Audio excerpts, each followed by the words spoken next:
वैशाली। यह शब्द सुनते ही बौद्ध, जैन और हिंदू धर्मावलंबियों के आस्था के केंद्र की एक अनूठी तस्वीर सामने आ जाती है।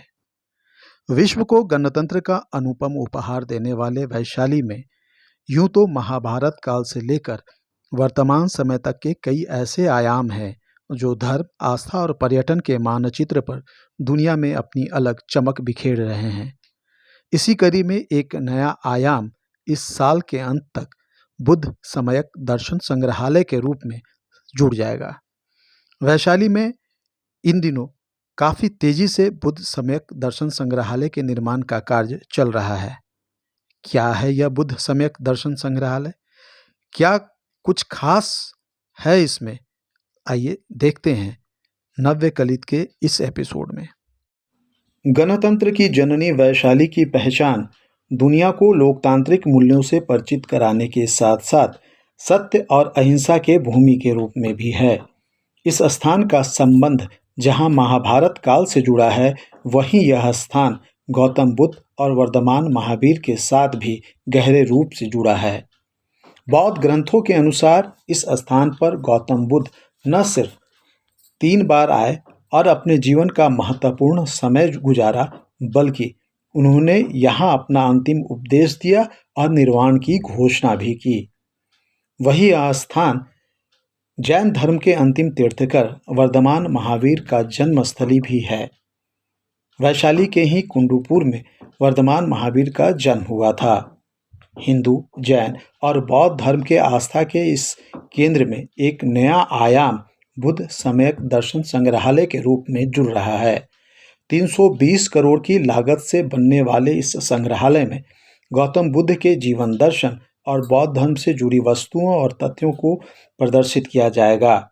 साथ ही इस संग्रहालय का सबसे बड़ा आकर्षण गौतम बुद्ध का अस्थि कलश होगा। राज्य सरकार के भवन निर्माण मंत्री अशोक चौधरी की माने तो बुद्ध सम्यक दर्शन संग्रहालय का निर्माण इस साल के अंत तक पूरा कर लिया जाएगा। पाएगा ये प्रयास हम लोग कर रहे हैं कि समय से चालू हो, क्योंकि कोविड का समय है तो निश्चित रूप से सब प्रोजेक्ट्स डिलेड हुए हैं। उसमें ये भी डिलेड हुआ है, लेकिन माननीय मुख्यमंत्री जी इसके लिए चिंतित हैं और चाहते हैं कि इसको जल्द से जल्द इसको कंप्लीट कराया जाए।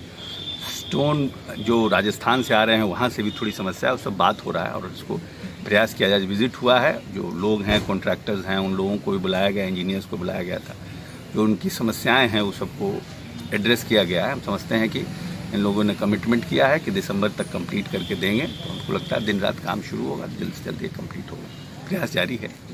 जापान सरकार के सहयोग से बन रहे बुद्ध सम्यक दर्शन संग्रहालय के निर्माण को लेकर स्थानीय लोगों में भी काफ़ी उत्साह है और वे काफ़ी रोमांचित है।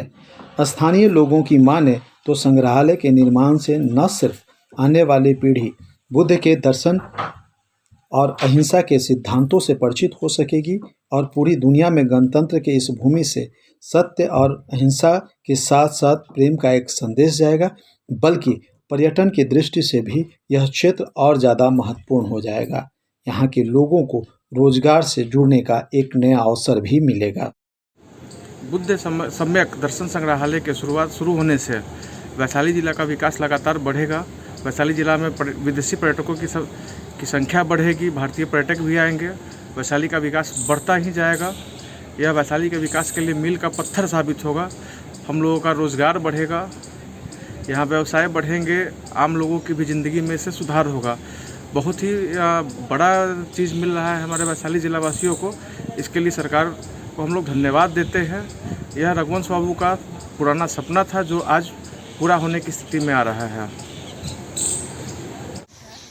संग्रहालय के निर्माण कार्य की पहल यहाँ के तत्कालीन सांसद व पूर्व केंद्रीय मंत्री दिवंगत रघुवंश प्रसाद सिंह ने शुरू की थी। यह साल के अंत तक बनकर तैयार हो जाएगा। इसमें बुद्ध से जुड़ी स्मृतियों के अलावे उनके पवित्र अस्थि कलश को भी लोगों के दर्शनार्थ रखा जाएगा। एक बार फिर वैशाली की धरती से पूरी दुनिया में गूंजेगा, बुद्धं शरणं गच्छामि, संघं शरणं गच्छामि, धर्मं शरणं गच्छामि।